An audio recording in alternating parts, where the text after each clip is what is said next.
thought there was going to be a fancy screen to telling everybody that, but there That isn't. it's happening, H of a night. It is in fact H of a night, yes. Oh, I know what I can do. I will do a ceremonial chapbook drop here. Oh, awesome. There we go. Wow, we're here. That's it. It's See, I can happening. do that multiple times, right? So there. Yeah, I Okay. like it. That's how you begin. I agree. It's I have like washed and cleansed myself in chapbooks. breaking of glass, but in a good way. So I think we can probably start, because looks like lots of people are here. What do you think? Yeah, I think I'm ready if you're ready. I'm ready. Is everybody out there in poetry land ready? They go, they say when it, yes. And Catherine says, thumbs up. Okay, so let's do it. Let's do it. Welcome everybody to an H of a night for an H of a year. I'm Gary Barwin, and this over here, wherever you're looking, is Renee Saragini-Saklikar, and it has been an H of a year. In fact, it's been an H of a year and a half, and an H and a half. But here we are. And despite everything, there's still much to complain about. But there's also much to celebrate. And tonight is a celebration of small press writing, writers, and publishers. Yes, indeed. And we are featuring also some interviews with writers, editors, and publishers, as well as announcing the shortlist for the BP Nickel Chapbook Prize. We will also have readings from those who are shortlisted. But first, let's begin with the land acknowledgement from Gary. The members of the Meet the Presses Collective acknowledges our presence on the traditional territory of many Indigenous nations. I would like to begin by recognizing and acknowledging that I'm hosting from Hamilton, Ontario, and that this event is part of the cultural life of a city built on the traditional territories of the Mississauga and the Haudenosaunee nations, and within the lands protected by the Dish with One Spoon Wampum Agreement. In this particular moment, I'd like to acknowledge the struggle of the Haudenosaunee people to assert their treaty rights in the midst of settler and police encroachment, and send solidarity to the land defenders not very far away from me now, who've been at 1492 Landback Lane for 468 days and nights. Yeah, I just want to give some space to that. And Renee Saragini here, immigrant citizen settler, and I'd like to respectfully acknowledge that I live, work, and play on the unceded traditional territories of the Coast Salish peoples, including the Squamish, the Tsleil-Waututh, and the Musqueam nations, on which Vancouver, where I live, in East Vancouver in the Joyce Collingwood neighborhood, is located. In addition, I'd like to invite everyone to please consider the land that we are all currently residing on, so that we might reflect on our relationship with Indigenous peoples around us. And I'm hoping that when we acknowledge that in doing so, that reflection, and I speak personally for me because I know it has to be more than just reflection, but that reflection hopefully also leads us in the ways that we choose to opportunities to further research, to more learning, and also to witnessing and to action, such as Gary has just beautifully described, for those peoples who have indeed cared for this land since time immemorial. Gary, over to you. Thanks. The Meet the Presses Collective is responsible for organizing the award, and in fact, this whole night. The current members are Beth Follett, Tali Voron, Jacqueline Valencia, Paul Dutton, Aaron Tucker, Kyle Flemmer, Renee, and me. Meet the Presses was founded by Nicholas Power and Stuart Ross, and also a particular shout out to Tali for running everything behind the scenes, and to Aaron Tucker, who organized many other things. Many other things. Thank you for that, Gary. And first, we'd like to let you know about what's going to happen tonight. We'll be brief. We'll begin with brief interviews, as we said, with the 4 writers and publishers about their H of a year. And we'll hear from Lee Nash, writer and editor of Invisible Publishing in Prince Edward County, Ontario. We'll hear from Catherine Mockler, writer and editor of Watch Your Head and Send My Love to Anyone. In Toronto, Janet Marie Rogers, writer and editor of Ogisto Publishing in Six Nations. and Emily Chernoff, author of Squelch Procedures in Toronto, as they discuss writing and pandemic publishing. And apologies if I've mispronounced anything. Gary? In the second half of the show, we'll announce the shortlist, and then we'll have a reading by those on the list. The winner will be announced on November 25th as part of the upcoming press clips, which runs from November 25th to 27, and where, in addition to the award announcement, we'll have videos from a whole range of small presses and an afternoon of our first small press silent reading book club hosted by Vicky Ziegler. You can check out our webpage or our social media for details, or just ask those people in the know, because they'll be able to tell you what all the cool kids are doing. I love that. And who wouldn't want to do that? The Silent Reading Book Club hosted by Vicky Ziegler. Come on. Yeah. All right. So if you'd like to support Meet the Presses, an all-volunteer collective, as we can attest to, and our activities in support of micro, small, and independent literary presses, please consider paying what you can at our future events, including the upcoming Press Clips event. All funds go directly to support these events. So, Gary? So now I'm going to pass it off to the videos. We have Lee, Catherine, Emily, and Janet, who are all going to talk about their year and a half of writing and publishing.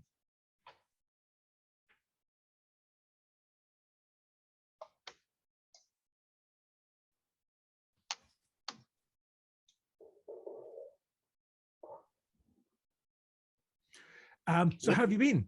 Pretty good as of late. It's been fun having like the book released and everything. I haven't got my hands on one, but I'm looking forward to it. I think you'll get a kick out of it. It's a fun time. I'm surprisingly proud of it. Like, I never really feel that way about work, and now I'm just, oh, this is a good vibe. I printed it so nicely on this like amazing paper. It smells like McDonald's and or KFC, depending on your preferences, your experiences. Yes, yeah. Well, that's what more could anybody want in a book production, right? I can't imagine anything else. Not even money. This does not, like, the smell of the pages. I don't need compensation for that shit. It's too beautiful. It is odd to release a book during the pandemic. I must say, I had released a book and I found it very disconcerting and not being able to connect to people. Yeah, I did have the privilege of doing an outdoor launch that I planned in Christie Pitts. Yeah, that was a great time. Such a good turnout, and just a lot of friendos feeling joy together. It was weird coming back to the live stuff. You're out of practice interacting, performing, being out as an individual or as a kind of public person in the sense of being an author releasing a book. Yeah, and interacting with others. It was a lot of just leaving my body every so often, and then coming back and not even acknowledging that it happened. Yeah, writing everything except for creative stuff has been like a bit of a slog as of late.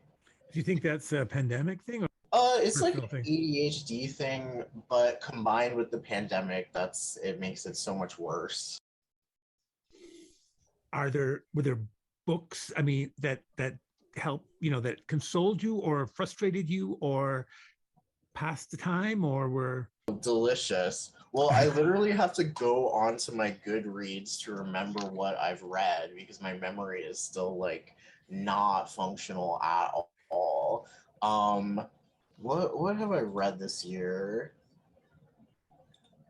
I remember really becoming fascinated with the work of like Alexander Galloway and this book on like Laura Well and digitality, which was like a really interesting like summary of philosophies of immanence, which I really didn't understand until I read that. And what else? I've completed 34 of my 100 book challenge on Goodreads. That's okay. That's not bad. I don't know. Let's see. I really enjoyed Castle Faggot by Derek McCormick. That was like a recently like very energizing book that made me remember like you could just do anything. You just have fun. Sometimes I forget like you can just like it doesn't have to be a particular thing that you're doing. You don't need a halo, so you could just run with whatever, and that's okay. What else? Oh, always Paul Celan. I reread Adina Karazic a bunch. Rachel Zolf. I love Rachel's new book, like No One's Witness. Big recommend. Very dense, but like so rewarding. Love Liz Howard's new book. I started reading Cocoon. You like what's it called? This a cybernetic hypothesis, stuff like that, like insurrectionary theoretical literatures and like heavy theory stuff is the most inspiring. Also reading my friends, like I read Fawn Parker's like Set Point, Sophie McCreish's Once More with Feeling, which was like made me want to start writing a novel, which and I did start, Oh, and cool. Well, that's that's very exciting. fun and inspiring. Yeah, my friend Vanessa Barney's chapbook sample platter. I gotta name drop. I gotta do it. I gotta promote the comrades because they're I, all so amazing and brilliant. you've published this book. Yeah, Do you want to tell me the name of the book and the publisher for all those fans out there? Squelch Procedures, Gordon Hill Press 2021. Squelch Procedures by M.L.A. Chernoff. And they're a relatively new press. It's a cool new press out of Guelph, right? A small press. Yeah, they're very new, very fresh. A lot of good titles coming out of their press. They also gave me so much creative freedom and also didn't know how to edit my work and just let me do whatever, which was so lovely. And I also got to make the cover apropos of aesthetics. That was Yeah. very fun.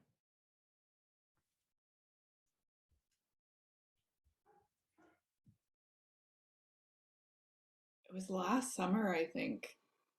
And it was somebody who was like, we all came into this pandemic together and now we all have to exit it alone. And that is really stuck with me. And I feel like I keep seeing that happening. And I'm like, oh man, we're all in the fun house, but we all have to find our own way out of it. And that is exhausting. What I want to do at the end of this, I want to have a big book party. It's just going to be book party. There's not going to be readings, but people can bring their books and they can show them to other people and talk about it. And it's going to be a big party just to celebrate all the books that were published. Yeah, and we publish a lot of first time authors at Yeah. Invisible. So this is people's first kick at the can at the publishing process, and it's Yeah. not an ideal one. Um, it's been really great. I feel lucky to have a job with purpose. I feel like Yeah. my job has purpose, and um, putting books out has never, I don't know, seemed so important Mm-hmm. to me.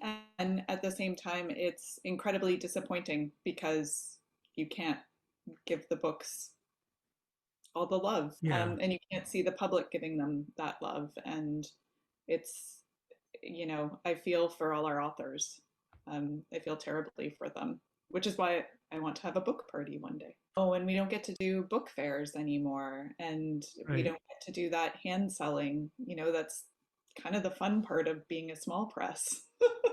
Yeah. Getting to put your books into people's hands and recommend them and share them, and so that connection feels a bit more disjointed, which kind of makes sense because connections across the board feel really disjointed right now. Yeah. I will say it's been really nice as someone who doesn't live in a big city to be Mm-hmm. able to attend virtually lots of events. Like I've gone Yeah. to more things than I would normally be able to go to.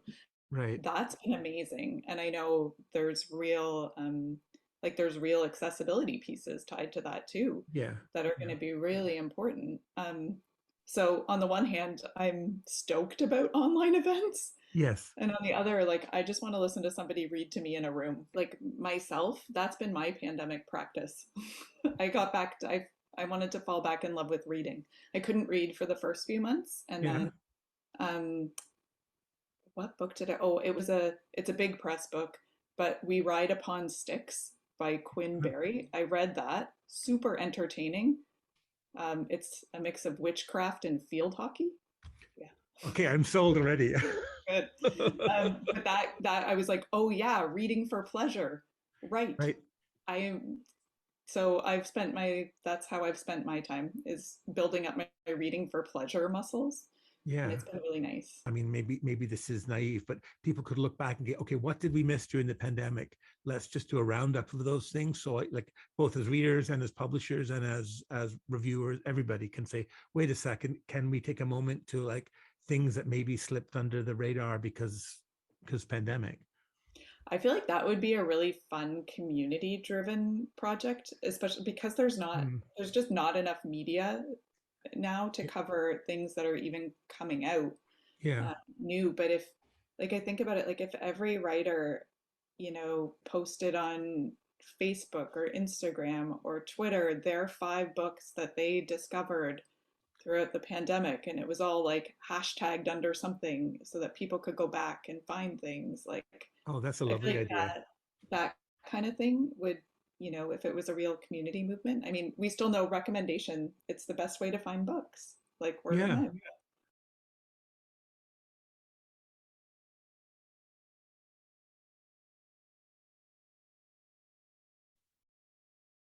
So I thought of you because as a alternate writerly person, but also you're like, and you've started a press too, Yes. which is a small press.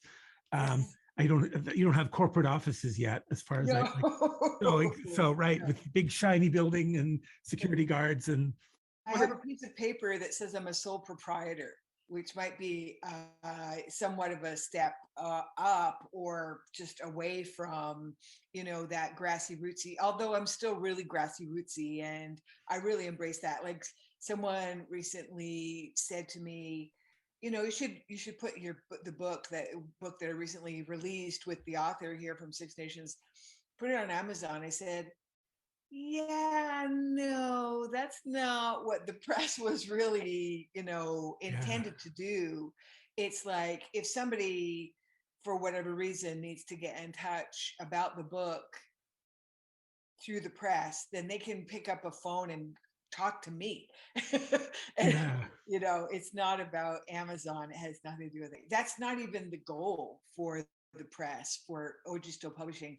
Ogisto was just something I thought I could bring back to community when I came back to Six Nations after living on the West Coast for 25 years. I thought, I think I know how to do this, and I can do it the way that I think I know how to do it. And actually, it was my latest book, The Ego of a Nation title, that I just kind of like tried it. I was my own guinea pig, if you will, and right. just tried to see how that would go, and it went really well. And since I know, Gary, that we're going to talk about the pandemic and how it's affected people and writers and presses and whatnot, I'll tell you that the timing of that was worked out favorably. I have to say, I never want to say, the pandemic on any level, it was a blessing, because it freaking wasn't. Like, it really wasn't. We've lost a lot of people, a lot of heartbreak in this community because of, Six Nations, because of the people who passed as a result of Yeah, COVID. But in terms of, what I was doing, it just shifted everything to online. And like, we've all made that shift, or we're still in the process of making that shift. And maybe some people have went kicking and screaming yeah, through that shift, but everything that I was doing as a writer, I realized I could do just sitting on my butt at home and yeah, yeah, in yeah. front of the screen, and just operate it that way. And I think things have been shifting in that direction for a while now. Well, 2019, as soon as I got home, I started working on it. Right. And then the book came into being in 2020, and now 2021, we've just released my first author's book, Don Cheryl Hill. And the press is really meant to support the writers here on Six Nations, of which there's a lot more than people realize. Hmm. From Six Nations, we've got a huge corral, if you will, of really talented musicians, and oftentimes people will know who those names are. But now let's bring us all into to get to know the writers here. And like I Yeah. said, there's a lot of good writers, and like political writers, children's writers, Hmm. poets, other poets, now a memoirist. Yeah, lots of really good stuff coming out of here. Thing. What about, have you been like reading cool stuff or talk, Yeah, I do. A lot of my reading is task reading. Hey, so Yeah. because I do, at the beginning of the year, I started doing a author interview series with goodminds.com, and goodminds.com is like a really well-established Indigenous book distributor. They reached out to me to host this monthly author series, and Oh, wow. so I get the books of the authors who I'm going to have a chat with, and so I get to really it's wonderful. It's a wonderful position to be in because you really get a sense of what's all out there, the new work that's coming out, Right. and so I've been reading Katharina Vermette, Mhm. her new novel. But my God, what a gifted writer she is, you Yeah. know. Yeah, And absolutely. and as you know, I'm a huge fan of Liz Howard. As you Yeah. know, like we were just Right. reading Yeah. together in St. Catharines. So good to see her. I just admire her so much, and as a poet, Yeah. and The interview series with writers. How would we watch that? oh yeah, that's on goodminds.com. So Okay. it's called 13 Moons, 13 Reads, and Mm. it's presented by goodminds.com on their YouTube channel. And then just I It's said it was the last question, but Yeah, the last time I saw you it was in St. Catharines, and you and Gregory Betts had just installed a piece on the sidewalk on St. Paul's, right? Which is so yeah, fantastic. So I yeah, want to say yeah, something quickly about that, because that's cool, and that's in the physical world, yeah, but also doesn't. I loved it because it also doesn't require people to get together. It's just on the street, exactly. literally. Yeah, that's so brilliant. I mean, when Greg Betts brought that idea that, doing the sidewalk poetry in St. Catharines, when he brought that to me, I was like, yes. It took me 2 seconds to say yes. So I mean, just to clarify what it is, on one side of the street there's stencils of your lines of poetry, and on the other side of the street there's Gregory Betts's, and it's supposed to be emulate like the two-row wampum belt, Yeah, right? the two rows actually mean one is representing the European ships that the people came in on, and our indigenous canoes, and we're both traveling down the same river, and at no point are we to interrupt or interject our own cultural values or practices on the other. And Right. so that's why the two rows kind of go off into infinity, because and I wrote a poem about that called Forever, referencing how long that agreement was meant to last.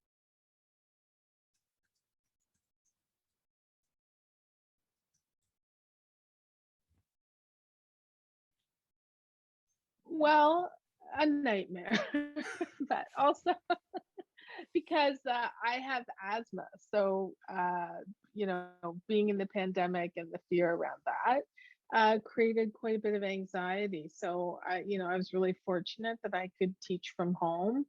But yeah, like many people, my, anxiety shot through the roof. And um, uh, the only good thing is that I was already a germaphobe before this occurred, and so I was able to um, insert all of my protocols. The world finally caught up with me. Yeah. It was actually really quite difficult, and if we're talking in terms of writing, so teaching was okay for me because I had taught a lot online before, so that wasn't as much of a difficulty as I know for other teachers. The main difficulty for me is that I found I couldn't write.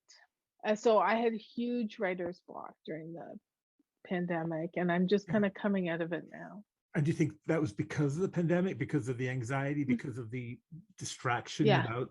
yeah, Yeah, that's I think interesting. so. Yeah, yeah. Mm. So it really, and also I was editing an anthology with 85 writers, which, Right, which you know, might crimp your along with style in general. 14 other people, and then working with 14, we had 14 editors on the anthology. So working with 14 editors in the middle of the pandemic, with 85 writers and hundreds of submissions. So that, I mean, that really took up the first part of it. It was actually a little difficult to focus on another crisis while Mm. in a crisis. I mean, the thing is I did have a purpose during that time, Mhm. and it really kept me focused. So that I'm really grateful for that. Like I can't pretend that it wasn't hard, but it was really it and it felt, I mean, of course, with Watch Your Head, even the website, it's a very, intersectional project. And so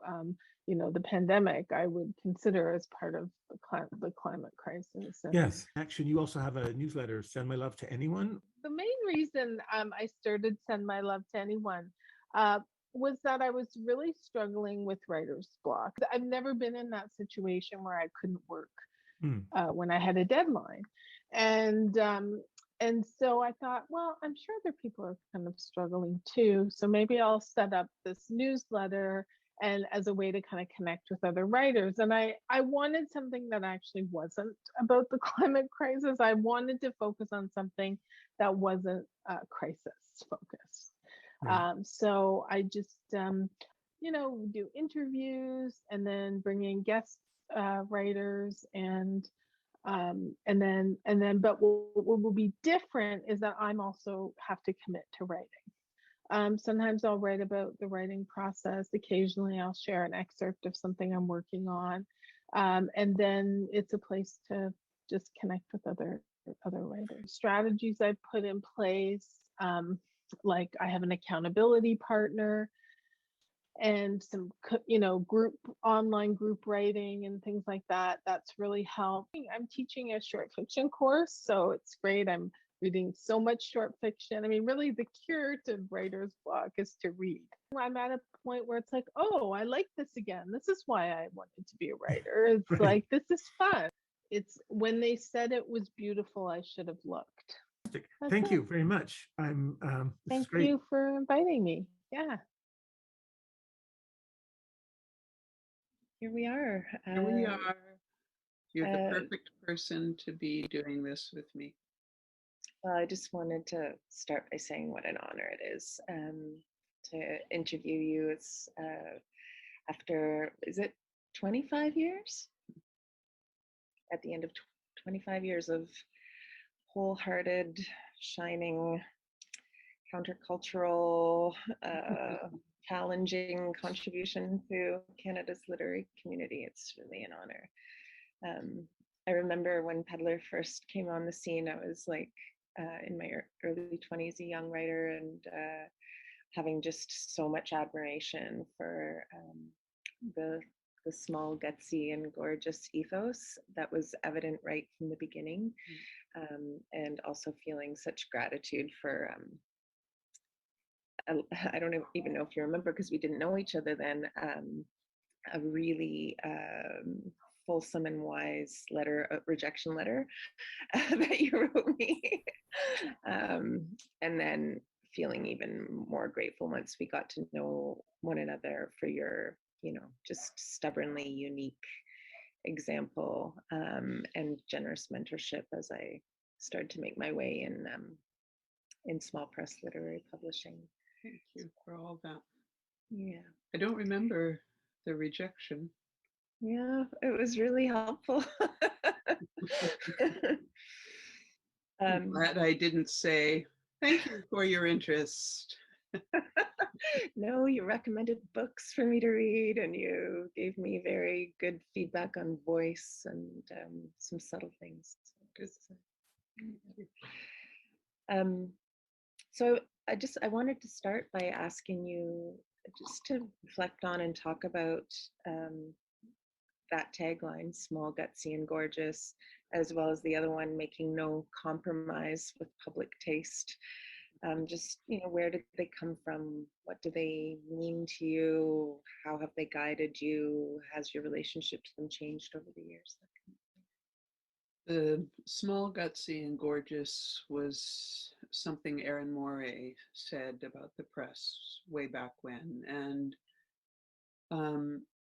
I thought it was beautiful, but I also thought it was absolutely correct in terms of my vision for the house, because right from the very beginning, I knew to keep it small.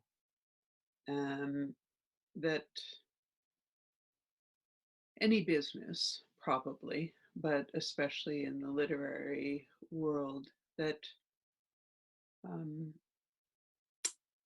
tries to grow beyond its audience size is just asking for trouble. And in terms of the gorgeous part, I love beautiful books. I love beautiful things. But I don't mean commercially produced things. I mean, I love um, deeply considered artwork and deeply considered relationship to the land, and deeply, I just love that kind of beauty, and felt that I had to get it somehow into the look of the books, and was really flabbergasted at the beginning to discover how much printing cost when you had this vision of beauty. Um, I asked Christian Morrison and Julie Gibb to design the first two books, although Zab was a designer in waiting, but she wasn't allowed to take on the projects. She was doing her master's at NASCAD, and her supervisor said, no more outside projects. So, but she said, just ask somebody whose work you already admire. So they did Sex Libris, the first title. And then I started asking for quotes from printers that other literary houses were using. And I had no idea how many to print. So the first print run was 1,500 and it cost me $10,000. And I was working on my own money, of course, because it was the first book and I had to make 4 at least before I would be eligible. So there's the gutsy too. I mean, but I was so pleased with how the book looked. And in those days, I had to go about small booksellers in Southern Ontario with copies of Sex Libris, which I wrapped individually in tissue paper because I thought they were so beautiful. It wasn't a ploy. I was completely naive. It was strictly my relationship to the book and how much I loved the work, loved Antonella's work, but also loved how it looked. And over again, booksellers just started laughing with delight when they saw me, but they didn't forget me, right? I still have relationships with some of those first booksellers to this very day because they learned a lot about me from my naivete and my love of what I was trying to place in their store. So, the whole first effort with Peddler was small, gutsy, gorgeous.